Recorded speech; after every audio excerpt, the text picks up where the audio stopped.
तो क्लास 12 की फिजिक्स विषय के अंतर्गत आप सभी लोगों को हम फिजिक्स फर्स्ट पेपर पढ़ा रहे हैं और फिजिक्स फर्स्ट पेपर के अंतर्गत आज हम शुरुआत करने जा रहे हैं इकाई नंबर 2 की। इकाई नंबर 2 का नाम है धारा विद्युत या हम करंट इलेक्ट्रिसिटी इसे कहते हैं, ठीक है। और इसके अंतर्गत हमारा चैप्टर है वैद्युत चालन।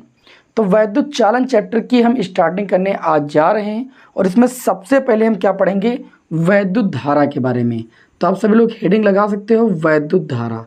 बहुत अच्छे से सबसे पहले हम यहाँ पर वैद्युत धारा को ही समझेंगे, इस पर बेस अलग अलग टाइप के न्यूमेरिकल को भी सीखेंगे और सारे टाइप के फार्मूलों को हम सीखेंगे, ठीक है। तो बहुत ध्यान से भैया क्लास को देखिएगा जिससे अच्छे तरीके से ये टॉपिक आपको समझ में आए। जैसे आप सभी लोगों ने पढ़ा था कि जो आवेश होता है वो धारा और समय के गुणनफल के बराबर होता है। यहाँ से जब आप धारा को निकालेंगे तो धारा का सूत्र होता है Q बटे में T। धारा I बराबर कितना होता है, आवेश बटे में भैया समय। धारा को I अक्षर से व्यक्त करते हैं, धारा I बराबर कितना होता है, Q बटे T। अब देखिए यहाँ से हम परिभाषाएं अभी आपके समक्ष बनाएंगे। जैसे अगर हम समय को मान लें 1, टी को कितना मान लें 1 सेकेंड, और एक देखिए फिजिक्स में जिस भी भौतिक राशि को 1 मानते हैं उसको एकांक पढ़ा जाता है। अच्छा, टी बराबर अगर 1 मान लेंगे तो हम ये कह सकते हैं कि जो धारा होगी वो आवेश के बराबर होगी। अर्थात हमने क्या किया कि किसी चालक में एकांक समय में जो प्रवाहित आवेश की मात्रा है वही क्या कहला रही है, वैद्युत धारा कहला रही है। क्योंकि हमने समय को 1 माना तो परिभाषा बन गई कि किसी, लिख लीजिएगा कि हम 2 परिभाषाएं आपको लिखाएंगे, किसी चालक में 1 सेकेंड में प्रवाहित आवेश की मात्रा या किसी चालक में एकांक समय में, ठीक है, या किसी चालक में एकांक समय में, क्योंकि समय को चाहे 1 सेकेंड बोलिए और चाहे एकांक बोलिए, एकांक समय में, समय को एकांक माना गया है, एकांक समय में प्रवाहित आवेश। देखिए एकांक समय में जो प्रवाहित आवेश वही क्या कहलाता है, वैद्युत धारा। एकांक समय में प्रवाहित आवेश वैद्युत धारा कहलाता है। प्रवाहित आवेश को वैद्युत धारा कहते हैं, प्रवाहित आवेश को वैद्युत धारा कहते हैं। हमें उम्मीद है कि आप सभी विद्यार्थियों को अच्छी तरीके से डेफिनेशन समझ में आ गई होगी। पहली डेफिनेशन में हमने पहले आपको बताया कि सूत्र क्या होता है, धारा बराबर Q बटे T, ठीक है। अर्थात अगर T को 1 मान लें, एकांक मान लें, तो एकांक समय में जो प्रवाहित आवेश है वही क्या कहलाता है, वैद्युत धारा कहलाता है। बताइए किसी को कोई दिक्कत? कोई दिक्कत नहीं। अब आपको दूसरी परिभाषा आपको हम बताते हैं। देखिए जब किसी भौतिक राशि के बटे में समय होता है तो हमें क्या कहना होता है, उस भौतिक राशि की दर कहना होता है परिभाषा में। तो देखा जाए तो यहाँ पर आवेश के बटे में समय है तो हम इसे आवेश प्रवाह की दर बोल सकते हैं। तो एक लाइन में इसकी परिभाषा हो जाएगी, आवेश प्रवाह की दर को वैद्युत धारा कहते हैं। तो दूसरी परिभाषा आप सभी लोग लिख सकते हो, आवेश प्रवाह की दर को, आवेश प्रवाह की दर को क्या कहते हैं भाई, वैद्युत धारा कहते हैं। सभी लोग ये सारे पॉइंट वैद्युत धारा के नोट करेंगे। कक्षा 10 की वैद्युत धारा की परिभाषा हम नहीं पढ़ रहे हैं, हम कक्षा 12 की वैद्युत धारा की परिभाषा पढ़ रहे हैं और हमको वैद्युत धारा को बहुत ही डीपली अच्छी तरीके से हर एक चीज़ को समझना है। तो आवेश प्रवाह की दर को हम क्या कहते हैं भाई, वैद्युत धारा कहते हैं, वैद्युत धारा कहते हैं। इस तरीके से मैंने आपके समक्ष वैद्युत धारा की 2 परिभाषाएं लिख दी। हमें उम्मीद है कि कोई दिक्कत वाली बात नहीं है। अब स्टार बना करके आप दूसरा पॉइंट लिख सकते हो कि वैद्युत धारा राशि कैसी है। जैसे हमने कक्षा 11 में पढ़ा है कि 7 मूल राशियां होती हैं, लंबाई, द्रव्यमान, समय, ताप, ये सब पढ़ा ना, उसमें वैद्युत धारा भी तो है। तो वैद्युत धारा एक मूल राशि है। सबसे पहले तो आप लोगों ने ये भी पढ़ा है कि राशियाँ 3 प्रकार की होती हैं, ठीक है, परिमाण और दिशा के आधार पर। पहली होती है एक अदिश राशि। अदिश राशि का मतलब होता है वे राशियाँ जिनमें केवल और केवल परिमाण पाया जाता है। परिमाण का मतलब जैसे अभी आप से कह दिया जाए, परिमाण का मीन्स क्या होता है समझिए। परिमाण का मीन्स ये होता है कि जैसे आप 2 घंटे स्टडी कर रहे हैं तो आपने बोला 2, फिर आपने बोला घंटे, तो किसी भी आंकिक मान के साथ अगर उसका मात्रक बोल दिया जाए तो उसको सम्मिलित रूप से हम कहते हैं उसका परिमाण। जैसे अभी मैं आपसे पूछूं कि आपका वजन कितना, तो आप कहेंगे 50 kg या 60 kg। आप ओनली 50 बोलेंगे तो अदिश नहीं कहा जाएगा, लेकिन आपने संख्या के साथ उसका मात्रक जोड़ दिया तो वो व्यक्त कर रहा है कि वो परिमाण है। समझ पा रहे हो? आप कितनी किलोमीटर की दूरी तय की है, तो आप बोले 10 किलोमीटर की, तो संख्या के साथ आपने दूरी का मात्रक लगा दिया तो वो बन गया आपका परिमाण। समझ में आई बात। तो वे राशियां जिनमें केवल परिमाण होता है वे अदिश राशियां कहलाती हैं। वे राशियां जिनमें परिमाण के साथ साथ दिशा भी होता है वो राशियां सदिश राशियां कहलाती हैं। और एक आपने पढ़ा होगा प्रदिश राशियां, जिसमें ना तो परिमाण होता है और ना ही दिशा होती है। ठीक है, तो ये राशि जो कैसी राशि है, वैद्युत धारा में चूंकि परिमाण और दिशा दोनों होती है लेकिन फिर भी इसको सदिश राशि नहीं माना गया है। एग्जाम में कई बार ये क्वेश्चन भी पूछा गया है कि वैद्युत धारा एक अदिश राशि है क्यों, जबकि वैद्युत धारा में परिमाण भी है और दिशा भी है। तो अभी आपको आगे हम बता रहे हैं। तो सबसे पहले राशि में लिख लीजिएगा कि ये कैसी राशि है। सबसे पहले तो ये मूल राशि है। कैसी राशि है, ये एक मूल राशि है। और ये कैसी राशि है, ये एक सदिश राशि, सदिश नहीं है, ये कैसी राशि है, ये एक अदिश, परिमाण और दिशा के आधार पर अगर बात की जाए तो ये एक कैसी राशि है, अदिश राशि है। ठीक, और जबकि इसमें परिमाण और दिशा दोनों है। इस बात को आपको हम सिद्ध करके दिखा रहे हैं, ध्यान से समझिएगा। पहली बात तो आपको ये पता होना चाहिए कि वैद्युत धारा को हम मापते हैं किससे हैं, तो आप कहेंगे अमीटर से मापते हैं। किससे मापते हैं भाई, अमीटर से। किसी को स्क्रीनशॉट लेना है भाई ले लीजिए, आप लोग इतना नोट कर लीजिएगा क्योंकि हमारे पास जगह कम है ना।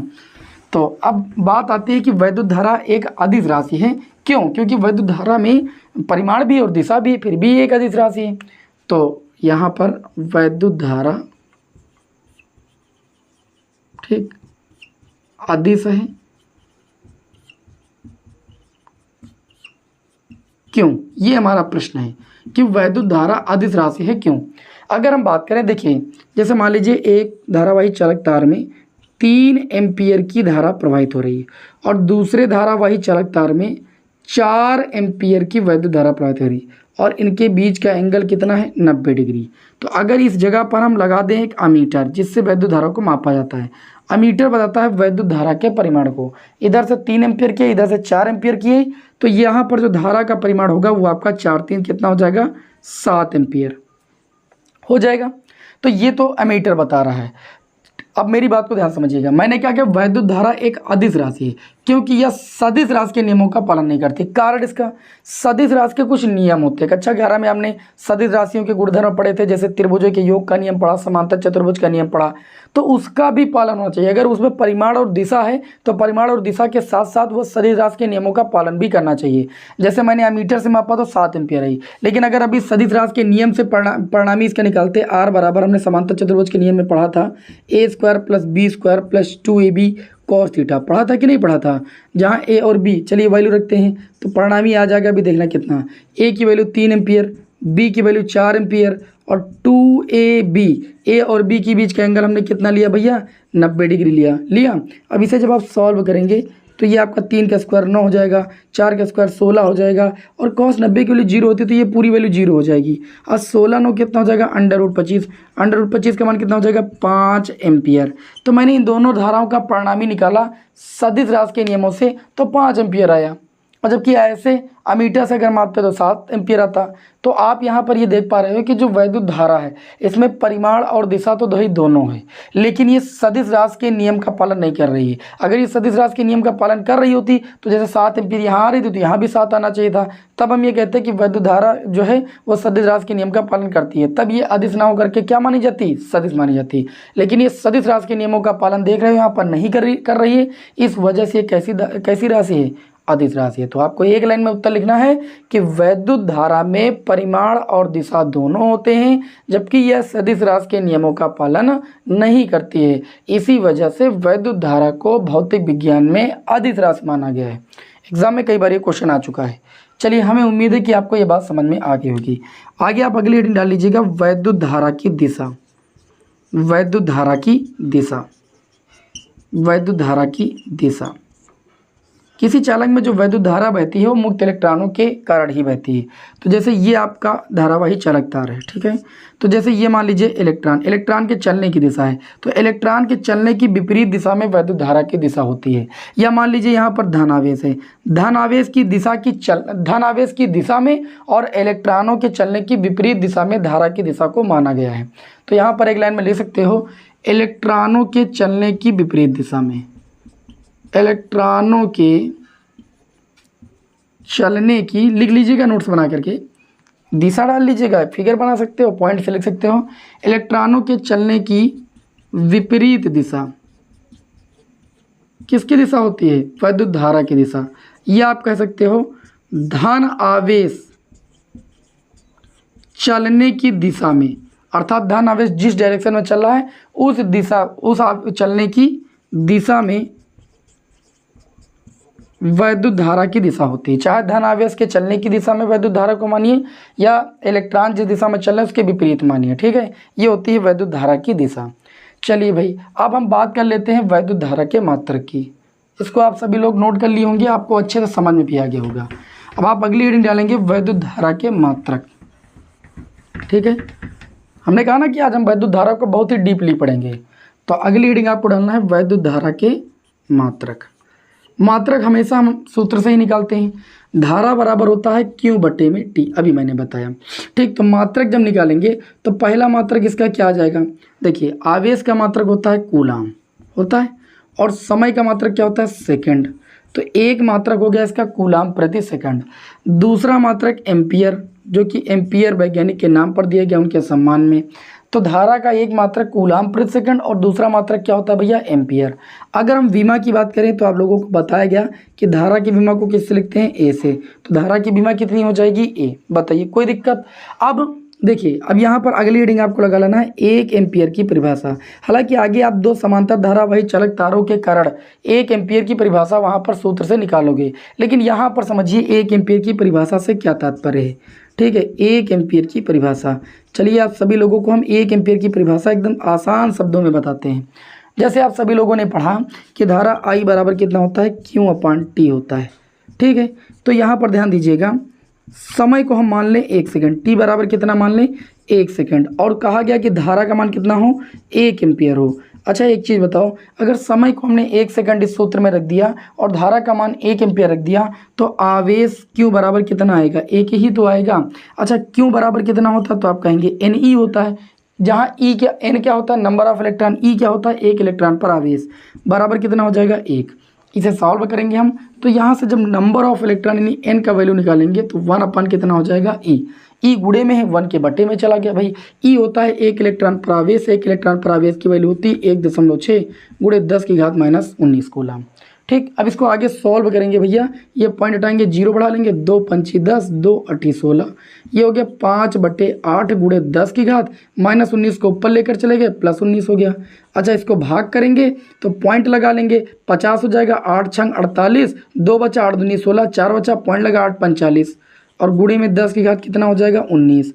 अच्छा जो वैल्यू हम रखते हैं फिजिक्स में वो दशमलव के 1 अंक तक लिखते हैं, तो दशमलव को आगे बढ़ा लेंगे, तो ये हो जाएगा 6.25 गुणे 10 की घात। दशमलव जब इधर जाता है तो घात में उतना ही माइनस होता है, 1 अंक आगे ले गए तो 1 माइनस हो जाएगा, ये हो जाएगा 18। तो नंबर ऑफ इलेक्ट्रॉनों की संख्या कितनी आ गई, 6.25 गुणे 10 की घात 18 इलेक्ट्रॉन। इसका मीन्स क्या है, ये नंबर ऑफ इलेक्ट्रॉन आए ना, कब आए, 1 सेकेंड में, जब धारा का मान कितना हो, 1 एम्पियर। तो किसी चालक में, मेरी बात को समझिएगा, 1 एम्पियर से तात्पर्य क्या है, जैसे ये धारावाही चालक तार है, क्या ये धारावाही चालक तार, ये धारावाही चालक तार का पहला सिरा और ये दूसरा सिरा है, ये ए सिरा है, ये बी सिरा है। तो 1 एम्पियर से तात्पर्य क्या है, 1 एम्पियर से तात्पर्य ये है कि पहले तो ये समझ लीजिएगा, अगर किसी के दिमाग में ये होगा कि 1 सेकेंड में अगर किसी चालक के एक सिरे से दूसरे सिरे तक 1 सेकंड में 6.25 गुणे 10 की घात 18 इलेक्ट्रॉन पहुंचते हैं, तो उस चालक में प्रवाहित धारा का मान 1 एम्पियर होता है। तो आप गलत सोच रहे हैं। परिभाषा इसकी ये कहती है कि 1 सेकंड में, ठीक है, 1 सेकंड में यदि इलेक्ट्रॉनों की संख्या पहले सिरे से 6.25 गुणे 10 की घात 18 इलेक्ट्रॉन प्रवाहित हों 1 सेकंड में, और एक उतने समय में बी सिरे से इतने इलेक्ट्रॉन बाहर निकल रहे हों, तब ये कहा जाएगा कि इस चालक में जो प्रवाहित धारा का मान होगा वो कितना होगा, 1 एम्पियर। अर्थात हम सभी लोग कह सकते हैं, परिभाषा में क्या कहेंगे कि 1 सेकंड में 6.25 गुणे 10 की घात 18 इलेक्ट्रॉन एक सिरे से प्रवेश करते हैं और दूसरे सिरे से इतने ही इलेक्ट्रॉन क्या करते हैं भाई, बाहर निकलते हैं। तब हम ये कहते हैं कि चालक में जो प्रवाहित धारा का मान होता है वो कितना होता है, 1 एम्पियर होता है। तो आप सभी लोग भैया लिख सकते हो, परिभाषा लिखना है तो परिभाषा कहो तो यहीं पर लिख दें, या तो फिर आप लोग एक काम कीजिए, चलो हम लिख ही देते हैं, लिख लीजिए 1 एम्पियर की परिभाषा। ये आप इतना कर लीजिएगा, इसको रब कर देते हैं, यहाँ पर 1 एम्पियर की परिभाषा लिख देते हैं। तो परिभाषा में लिख लीजिए, यदि किसी चालक में बस ये नहीं सोचेगा कि 1 सेकंड में यहाँ से निकले और यहाँ से दूसरे सिरे तक पहुँचे इतने इलेक्ट्रॉन, तो गलत हो जाएगा। यहाँ 1 सेकंड में जितने प्रवेश करें, कितने प्रवेश करें, इतने प्रवेश करें और इतने नहीं सिरे से बाहर निकले, तब इस चालक में प्रवाहित धारा का मान 1 एम्पीयर होगा। तो लिखेंगे यदि किसी चालक में, यदि यहाँ पर किसी लगा लीजिएगा, किसी चालक में 1 सेकंड में, 1 सेकंड में लिख लीजिएगा सबसे आसान परिभाषा, 6.25 × 10⁻18 इलेक्ट्रॉन। ठीक, अभी आया, आप देख पा रहे हो, 18 इलेक्ट्रॉन प्रवाहित हों। क्या हो भाई? प्रवाहित हों। तो चालक में प्रवाहित धारा का मान, प्रवाहित धारा का मान कितना होगा भैया? 1 एम्पियर होगा। ठीक, ये हो गई 1 एम्पियर की परिभाषा। अभी आगे भी तुमको 1 एम्पियर की परिभाषा हम बताएंगे। यहाँ पर हमने धारा की परिभाषा से 1 एम्पियर की परिभाषा बता दी। हमें उम्मीद है किसी को कोई दिक्कत नहीं होगी। बताइए, किसी को कोई दिक्कत? कोई दिक्कत नहीं। अब आगे चलिए जान लेते हैं। देखिए, आपको हम बता दें कि जो मुक्त आवेश होते हैं या जो कोई आवेशित कण होता है, मुक्त आवेश ही तो धारा को लाने ले जाने का कार्य करते हैं। किसी परमाणु में जो बद्ध इलेक्ट्रॉन नाभिक से होते हैं वो धारा को लाने ले जाने का कार्य नहीं करते हैं, क्योंकि उनको नाभिक से हटाना सुगम नहीं है। जो मुक्त इलेक्ट्रॉन दूर कक्षाओं में होते हैं उन पर नाभिकीय बल कम कार्य करता है, वही धारा को लाने ले जाने का कार्य करते हैं। अभी आगे इसमें आपको श्रांतिकाल और माध्यम मुक्त पाद ये सब पढ़ाने वाले हैं। तो जो मुक्त आवेश होता है वही क्या होता है? वैद्युत धारा के तुल्य होता है। तो आगे ध्यान से समझिएगा, अगर हम बात करें कि जो इलेक्ट्रॉन है या जो मुक्त आवेश है वो एक वृत्ताकार पथ पर गति कर रहा है या वृत्ताकार पथ पर चल रहा है, कितनी चाल से? v चाल से। तो यहाँ पर देखिए सूत्र में चेंजेस आ जाएगा। अगर आवेशित कण जो है स्मॉल r त्रिज्या के वृत्ताकार पथ पर v चाल से गति करे, तो आप सभी लोगों ने सर्कुलर मोशन में पढ़ा है कि इस वृत्ताकार पथ को तय करने में लगा जो समय होता है वो आवर्तकाल कहलाता है, अर्थात समय कितना हो जाएगा यहाँ पर t। और अगर इस वृत्ताकार पथ की त्रिज्या r है तो पूरी वृत्ताकार पथ की जो दूरी हो जाएगी यानी परिधि जो हो जाएगी वो 2πr हो जाएगी। अब अभी यहाँ पर देखिए धारा के सूत्र में अब चेंजेस क्या होगा अगर बात होगी वृत्ताकार पथ की। तो धारा बराबर आपने पढ़ा है Q/T। क्या पढ़ा? Q/T।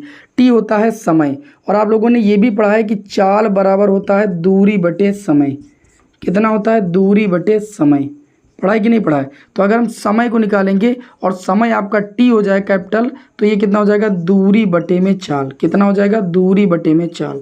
अब एक बताओ, वृत्ताकार पथ पर जो दूरी हो जाएगी वो कितनी हो जाएगी? वृत्त की परिधि के बराबर अर्थात 2πr, और चाल कितनी हो जाएगी? v हो जाएगी। v चाल से गति कर रहा है तो जो धारा का सूत्र हो जाएगा इस स्थिति में वो I बराबर Q/T किसके बराबर हो गया? आवर्तकाल के। आवर्तकाल की वैल्यू कितनी आ गई?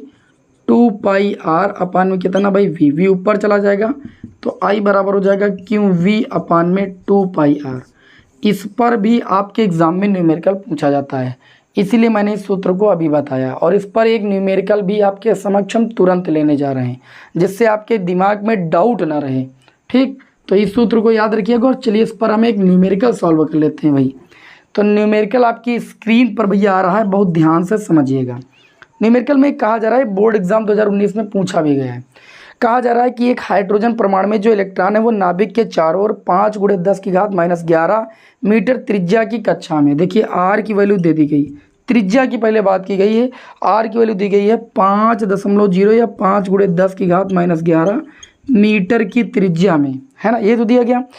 कक्षा में 2.2 × 10⁶ मीटर प्रति सेकंड के वेग से वेलोसिटी भी दी गई, वेलोसिटी दी गई है 2.2 × 10 की पावर कितनी दी गई भाई? 6 मीटर प्रति सेकंड का वेग मीटर प्रति सेकंड का वेग दे दिया गया। अब प्रश्न को ध्यान से समझिएगा। आगे बोल रहे हैं कि वेग से भ्रमण करता है, इसके समतुल्य वैद्युत धारा का मान ज्ञात कीजिए, अर्थात I की गणना करना है। साथ ही में ये भी कह दिया गया कि जो इलेक्ट्रॉन पर आवेश है यानी जो Q की वैल्यू है वो 1.6 × 10⁻19 कूलम है। अब धारा का ये वाला सूत्र तुम्हारे इस तरह के न्यूमेरिकल में काम आएगा, इसीलिए मैंने इसको यहाँ पर बताया। तब आप क्या कहेंगे? जब जानते हैं कि अगर पार्टिकल वृत्ताकार पथ पर गति कर रहा है तो जो धारा का सूत्र होता है I बराबर होता है QV/2πr, होता कि नहीं? लगा देंगे सूत्र भैया। Q की वैल्यू 1.6 × 10⁻19 कूलम, V की वैल्यू रख देंगे। V की वैल्यू कितनी रखनी है? 2.2 × 10 की पावर कितना भाई? 6 बटे में आ जाएंगे 2। पाई की वैल्यू होती है 3.14 × r, त्रिज्या की वैल्यू 5 गुणे 10 की घात कितनी भैया -11।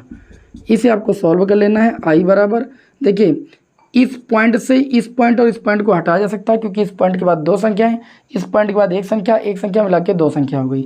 तो ये हो जाएगा 2 1 कम 2, 2 8 16। ठीक, जो कटने वाला हो भैया काट लो।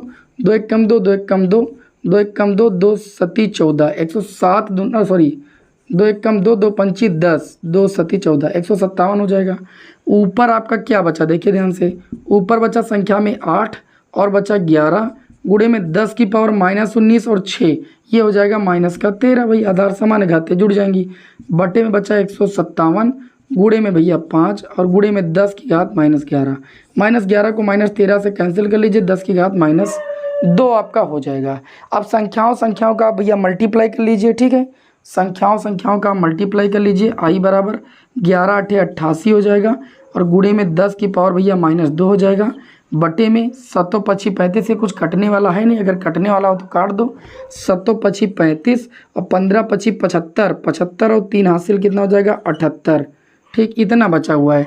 अब आपको करना कुछ नहीं, चुपचाप भाग कर देना है और यहाँ से धारा का मान हम आपके सामने लिखे दे रहे हैं। धारा का मान कितना आएगा 1.12, 1.12 गुणे 10 की पावर -3 एम्पियर धारा आपकी आ जाएगी।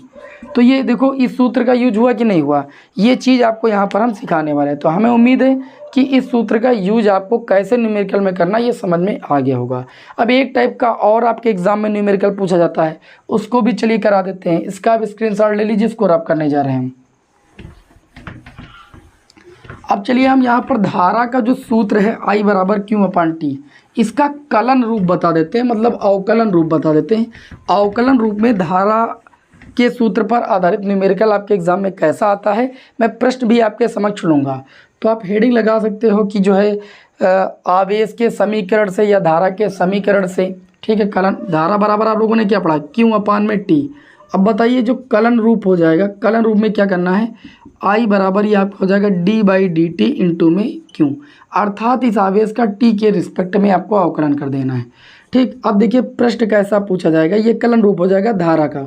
धारा Q बराबर Q/T है, ये वही सूत्र है, बस ये कलन रूप हो गया यानी अवकलन रूप हो गया है। मैं एक क्वेश्चन लिख रहा हूँ, यदि किसी परिपथ में, लिख लीजिएगा सभी लोग ये प्रश्न, अगर ऐसे आपके एग्जाम में प्रश्न पूछा जाता है तो आपको ऐसे सॉल्व करना है। यदि किसी परिपथ में, ठीक है, आवेश की वैल्यू दे दी जाए, जैसे दे दी जाए प्रवाहित आवेश, ऐसे प्रश्न दिया जाएगा। यदि किसी परिपथ में प्रवाहित आवेश एक समीकरण के रूप में दे दिया जाए 3t³ + 2t² + t + 3, ठीक, कूलाम हो तो t बराबर 1 सेकेंड में प्रवाहित धारा की गणना कीजिए। ऐसा प्रश्न आपके एग्जाम में आएगा तो आपको ये कलन रूप लगाना है, प्रवाहित धारा की गणना कीजिए। क्या करना भाई, गणना कीजिए।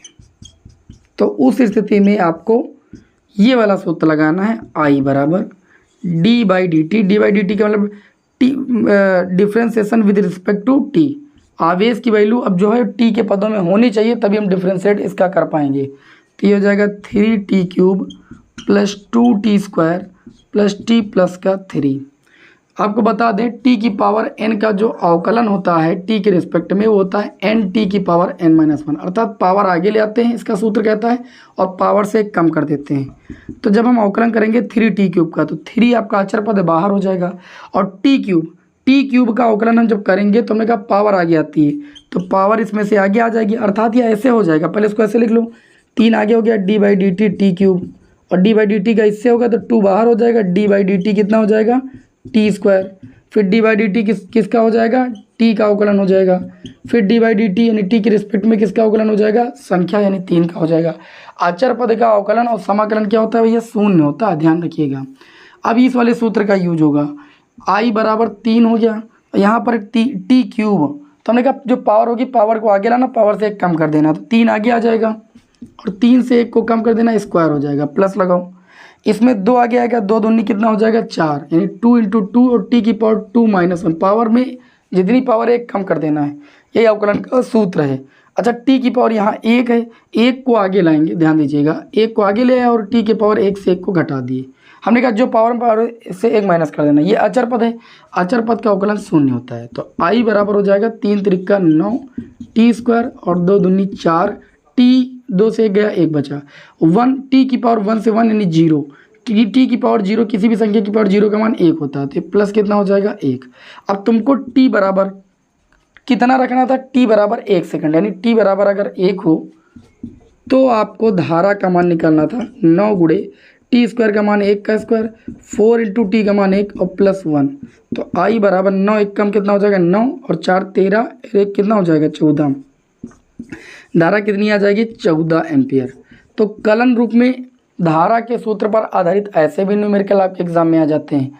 तो इस तरीके से मैंने आज की क्लास में वैद्युत धारा को अच्छी तरीके से समझा दिया। अब जो आपका वैद्युत चलन का मुक्त इलेक्ट्रॉन मॉडल है, इसके आधार पर माध्य मुक्त पथ, अनुगमन वेग, श्रांति काल, इन सब की परिभाषाओं को आपको हम नेक्स्ट क्लास में बताएंगे, जिससे लेक्चर ज़्यादा बड़ा ना हो। क्लास कैसी लगी हमें कमेंट बॉक्स में ज़रूर बताएं। नेक्स्ट क्लास में आपको मिलते हैं। जय हिंद, वंदे मातरम।